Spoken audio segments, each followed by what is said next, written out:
ملتان میں بھی ٹوٹل 6-7 ہزار لوگ جمع کر سکے. اسٹیڈیم بعد میں جا کے آکوپائی کیا اور اس کے بعد آکوپائی کرنے کے بعد واپس گھنٹہ گھر میں آ گئے اور وہاں پہ کچھ لوگ جمع کر کے ایک جلسہ بلکہ جلسی کی. اب لاہور میں جلسی کرنے جا رہے ہیں. وہ تو ایک بڑا الگ ٹاپک ہے کہ کس طرح سے لوگوں کی زندگیاں اپنے کارکنوں کی زندگیاں خطرے میں ڈال رہے ہیں. لیکن ہمیں دیکھیے اس وقت دیکھنا یہ ہے کہ ملک اس وقت بہتری کی طرف جا رہا ہے. تمام اکنامک انڈیکیٹرز بہتری دکھا رہے ہیں. جس حالت میں ہمیں فائنانس ملا تھا اس سے بہت بہتری کی طرف ہے اور یہ عالمی ادارے اس چیز کو مانتے ہیں. چاہے وہ ہمارا ایکسپورٹ ہو جو اپورڈ ٹرینڈ ہے اس کا پرسنٹ بڑھ چکی ہے. ایکسپورٹ پاکستان کی فیصل آباد میں آپ جا کے دیکھیے اس وقت جو ایکسپورٹر ہے اسپیشلی وہ خوش ہے. کرنٹ اکاؤنٹ ڈیفیسٹ کم ہو چکا ہے, فورن ریزرو بڑھ چکا ہے. بڑی ایک تفصیل ہے. یہ چیزیں ساری بہتر ہو رہی ہیں اور یہ اس میں ہمیں یہ بھی نہیں بھولنا چاہیے کہ کس طرح سے پچھلی کووڈ کی ویو میں سب کے تعاون سے بڑی بہتر طریقے سے ہم اس سے بچ سکے. جتنا نقصان باقی ملکوں میں ہوا اس کی نسبت پاکستان بہت بہتر حالات میں تھا. اور اب ہم ایک بڑے دوبارہ سے امتحان میں جا رہے ہیں اور وہ ہے کووڈ کی سیکنڈ ویو. اسلام آباد میں بھی کل ایک اور سٹیپ لیا گیا ہے. تمام یہاں پہ جو ریسٹورنٹس وغیرہ بھی بند کر دیے گئے ہیں, صرف ٹیک اویز الاؤڈ ہیں. اس کی وجہ یہ ہے کہ پازیٹیوٹی ریشو بہت اوپر جا رہی ہے اور اس میں بھی ہمیں بہت زیادہ اپنی رسپانسبلٹی دکھانی ہے, ذمہ داری دکھانی ہے. کووڈ سے بھی ہم نے پوری طرح سے لڑنا ہے, اپنے آپ کو بچانا ہے, اس سے ساتھ ساتھ بزنس کو بھی بچانا ہے. بیکاز پاکستان ان 2 ملکوں میں شامل ہے جو کووڈ کے باوجود جس کا جی ڈی پی پلس میں ہے, مائنس میں نہیں گیا چائنا کے بعد. تو یہ بھی ایک چیز ہمارے ذہن میں ہونی چاہیے. اور اس سب میں جو سب سے بڑی ایک یہ جو ڈسرپشن ہے وہ ڈسرپشن یہ ہے کہ آپ لارج پبلک گیدرنگ کر رہے ہیں اور جب وہاں سے فیل ہو رہے ہیں تو مختلف چیزوں میں جا رہے ہیں. تو یہ ساری ڈسرپشن بیسیکلی اپنی ناکامی کو جو صاف نظر آ رہی ہے کہ عوام آپ کو بھول چکے ہیں. آپ نے اپنا پوری طرح سے دیکھ لیا کہ کتنی آپ کی ریلیونس ہے, چاہے وہ آپ کا گلگت بلتستان کا الیکشن ہو. آج وزیر اعظم صاحب وہاں پہ کابینہ کی حلف برداری کے لیے گئے ہوئے ہیں. جتنا آپ نے دیکھا کہ وہاں پہ عوام کا سپورٹ ملا وہ اس چیز کا آئینہ دار ہے کہ ابھی بھی پی ٹی آئی سب سے پاپولر پارٹی ہے. اب اسی چیز کو نگیٹ کرنے کے لیے اس طرح کی بہت ساری ناکام کوششیں ہیں. یہ بھی ایک کوشش ہے, پی ڈی ایم بھی ہے. ہماری صرف یہ ہے کہ, اور میں سمجھتا ہوں شہری بھی بڑا اس وقت ذمہ داری کا ثبوت دے رہے ہیں. بہت کم تعداد میں ایسے پبلک گیدرنگ میں جا رہے ہیں جو بڑی اچھی بات ہے. ہم نہیں چاہتے کہ آگے بھی کرے. ان کو کوئی پلیٹ فارم دے دیتے ہیں, کسی جگہ ممبر پہ کھڑے ہو جائیں, سارا دن بولتے رہیں, جو برا بلا ہمیں کہتے رہیں, لیکن عوام کی زندگیاں خطرے میں نہ ڈالیں. جی شکریہ بیرسٹر صاحب. بسم اللہ الرحمن الرحیم. جی آج کی جو پریس کانفرنس تھی جیسے بیرسٹر صاحب نے فرمایا کہ اس کا پرپز یہ تھا کہ پاکستان کی عوام کے سامنے رکھا جائے کہ یہ کون لوگ ہیں, یہ کون سی بدقسمتی تھی پاکستان کی جو ہوئی جس کی وجہ سے یہ ہمارے اوپر مسلط ہوئے اور ان کو عادت پڑی تھی یہاں پر مل جل کے چند ایک صحافیوں کے ساتھ مل جل کے کویسچن فیڈ کر کے کٹ کر کے انٹرویو کرنے کی. ان کو کیا پتہ تھا کہ سٹیون سیکر جو 56 سال کا ایک جوان ہے, کیپریکارن ہے, اس کی میرا خیال ایجوکیشنل بیک گراؤنڈ کا بھی نہیں پتہ تھا. انہیں اندازہ نہیں تھا کہ اس کے سامنے بیٹھنے پہ وہ جو مریم صفدر صاحبہ اکثر فرماتی ہیں ٹانگیں کانپ جاتی ہیں, ان کو شاید اندازہ نہیں ہوا کہ ٹانگیں اس طرح کانپتی ہیں. اگر کل مریم صاحبہ ذرا کسی کو بھیجتی ہیں اور اسحاق ڈار صاحب کا پاؤں پکڑ کے کوئی دیکھتا نیچے سے یا گھٹنا, تو پتہ لگتا کہ ٹانگیں کیسے کانپتی ہیں اور ٹانگوں کے اوپر سے پسینہ کیسے گرتا ہے. تو وہ کل قوم نے مظاہرہ دیکھا. لیکن اس میں جو سب سے تکلیف کی بات ہے وہ یہ ہے کہ یہ بھلے کرپٹ ہیں, مجرم ہیں, چور ہیں, لیکن ہیں تو آخرکار پاکستانی. جب یہ انٹرنیشنل میڈیا پہ رونا تو یہ رونے گئے تھے کہ پاکستان میں ہمیں میڈیا نہیں ملتا, ہمیں پاکستان کا میڈیا کور نہیں کرتا, ہمیں بات نہیں کرنے دی جاتی.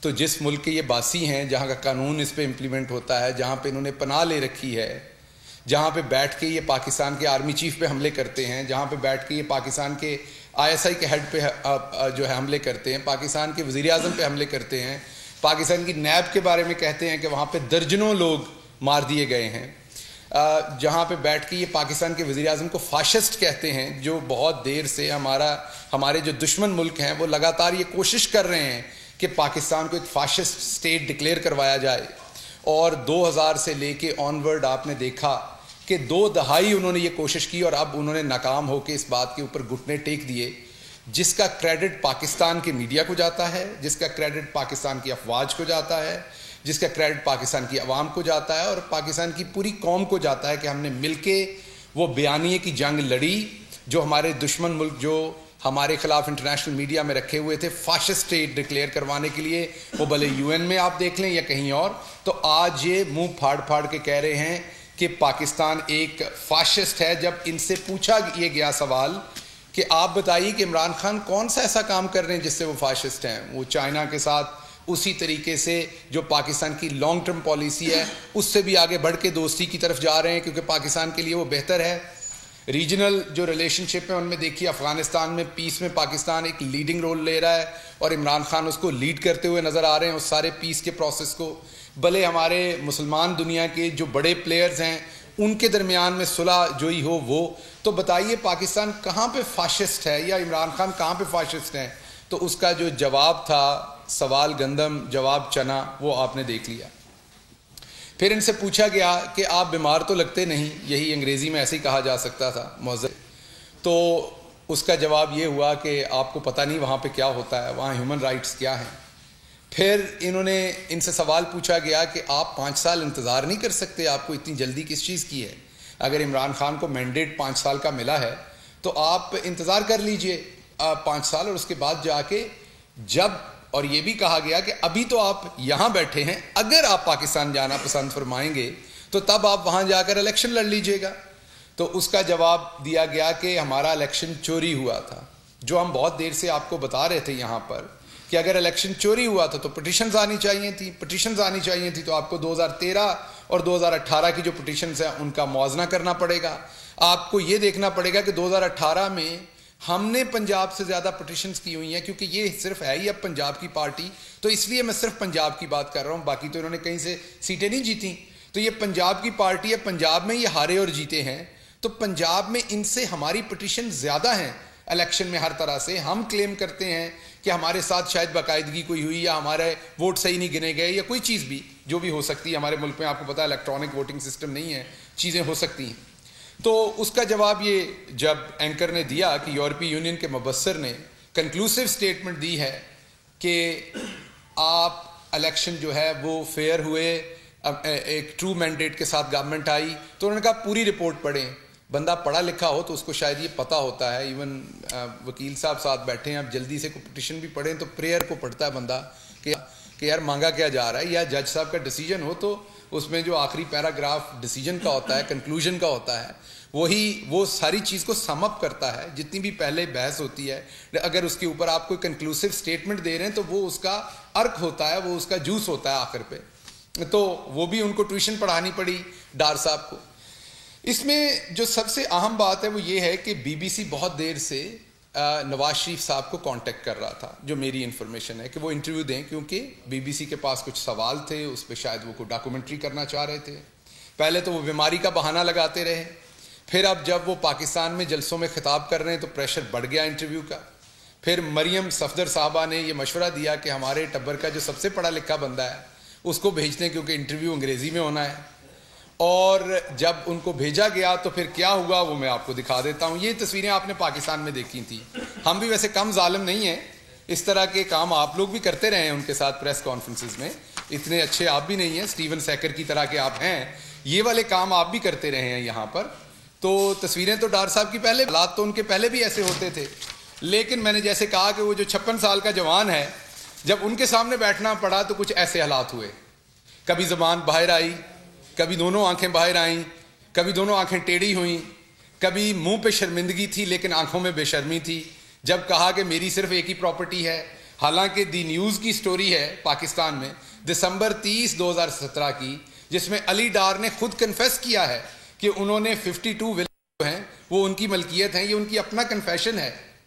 تو ایک تو آئندہ شریف فیملی اور ان کا اہل و عیال ایک بات سمجھ لے جو ہمارے بزرگ بتاتے تھے کہ اگر کمائی حرام کی ہو تو اولاد بری نکلتی ہے۔ تو ایک تو ان کو ان کی اولاد مرواتی ہے، جب بھی مرواتی ہے۔ وہ پہلے ایک بھائی نے الحمدللہ کہہ کے مروایا تھا، آپ کو یاد ہے، اس کے بعد مریم بی بی نے کہا تھا میری لندن تو کیا پاکستان میں بھی کوئی پراپرٹی نہیں ہے. اور اب آپ علی ڈار صاحب کا ایک تو یہ کنفیشنل سٹیٹمنٹ ہے, باپ کہہ رہا ہے کوئی پراپرٹی نہیں ہے.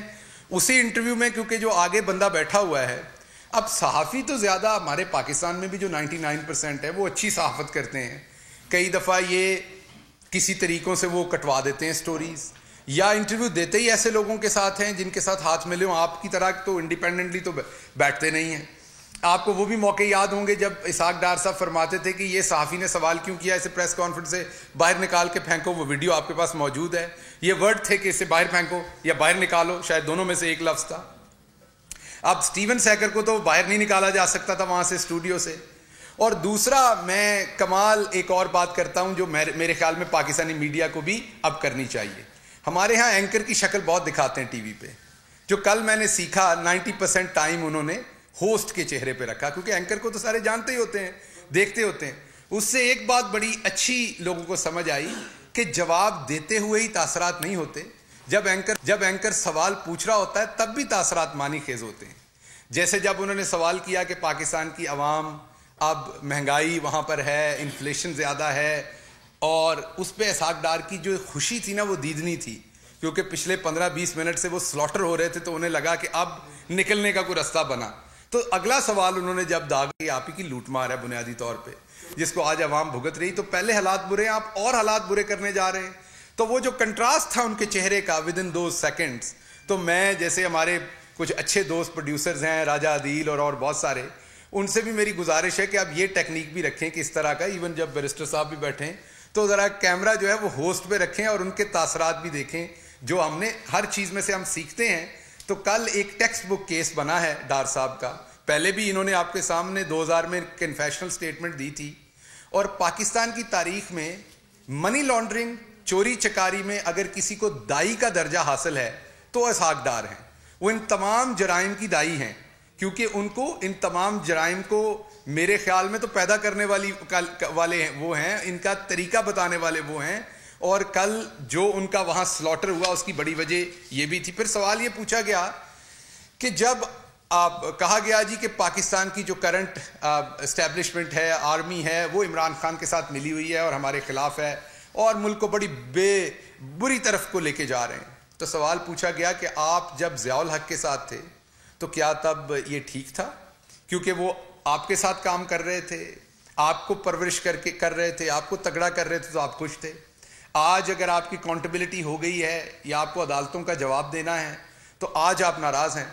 تو اس کا جواب آپ کے سامنے تھا. کیا تھا, کون سی تھیری تھی سر, وہ مجھے بھول گیا, ایوولوشن کے کون سی کو, ڈارون کی, وہ جو بندر سے انسان بننے کی ایک تھیری تھی, وہ تھیری پیش کر دی گئی. وہ ان کا قصور نہیں, وہ بکھلائے ہوئے تھے, وہ یہ کہنا نہیں چاہتے تھے, یقین کریں وہ ہرگز نواز شریف صاحب کو بندر نہیں کہنا چاہتے تھے, یہ یقین کیجیے آپ. وہ ان کی عزت کرتے ہیں, سمدھی ہیں, وہ ان کے لیڈر ہیں, مجھے قطعی یقین ہے کہ انہیں بندر نہیں کہنا چاہ رہے تھے, لیکن وہ بکھلا اتنے گئے. میں نے بتایا کہ 56 سال کا ایک جوان آدمی سامنے بیٹھ کے انٹرویو لے رہا تھا, اور اس سے مجھے تو انٹرویو لینے کا بھی سمجھ آئی, بہت کچھ میں نے سیکھا. مجھے امید ہے اور بھی بہت سارے لوگ سیکھیں گے جن کو نواز شریف صاحب انٹرویو دیتے ہیں, اور کچھ تو بہت ہمارے میجورٹی تو ہمارے بہت اچھے صحافی ہیں, لیکن جو صحافی نواز شریف صاحب کا انٹرویو لیتے ہیں یا مریم صاحبہ کا انٹرویو لیتے ہیں, کیونکہ وہ بغیر ملی بھگت کے انٹرویو وہاں ہوتا نہیں ہے, تو ان کو بھی سیکھنے کو موقع ملا ہوگا کہ انٹرویو کیسے لیا جاتا ہے.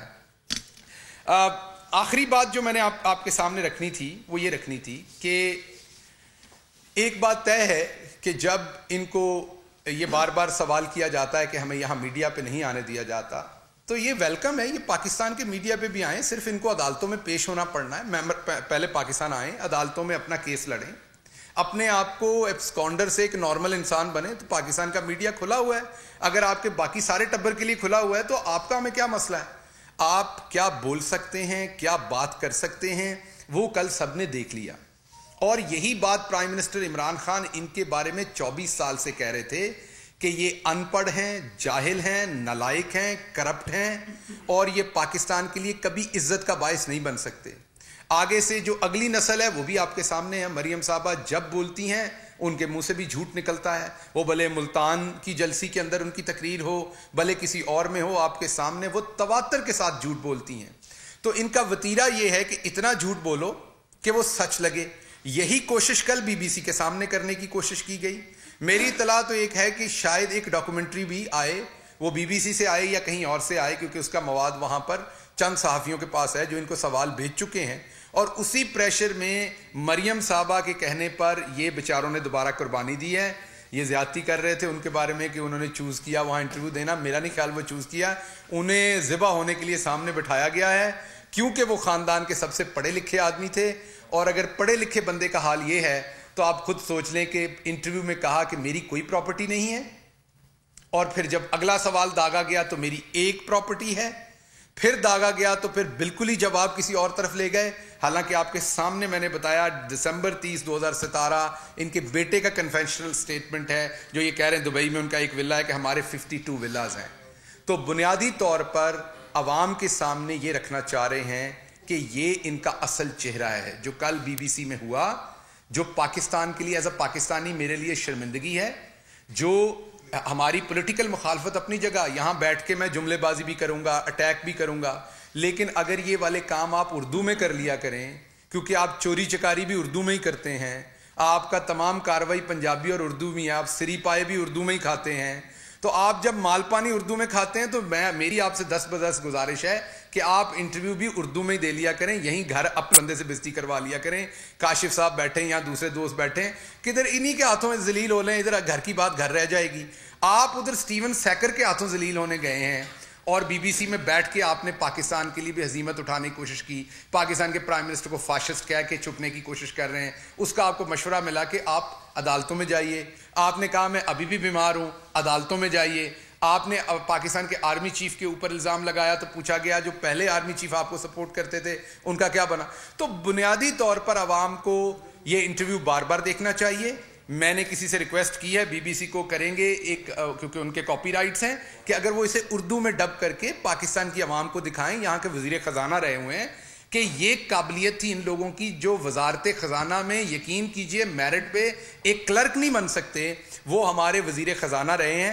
یہ نہیں بتا سکتے کہ میری ایک پراپرٹیز ہیں یا زیادہ پراپرٹیز ہیں. تو یہ اللہ الحق ہے جو عمران خان کہتے تھے, جو عمران خان 24 سال سے عوام کو بتاتے تھے, وہ نہ صرف یہ پاکستان میں, لندن تو کیا پاکستان میں یہ ذلیل ہوئے ہیں, تو اب یہ لندن میں بھی ہو رہے ہیں, اور جہاں جائیں گے ضلالت ان کا مقدر ہے, کیونکہ انہوں نے زلزلہ زدگان کا پیسہ کھایا, غریب کا پیسہ کھایا, اور یہ پاکستان کی عوام کو بیوقوف سمجھتے ہیں. آپ کے سوال جی. سبسکرائب کریں اور بیل دبائیں تاکہ کوئی خبر رہ نہ جائے.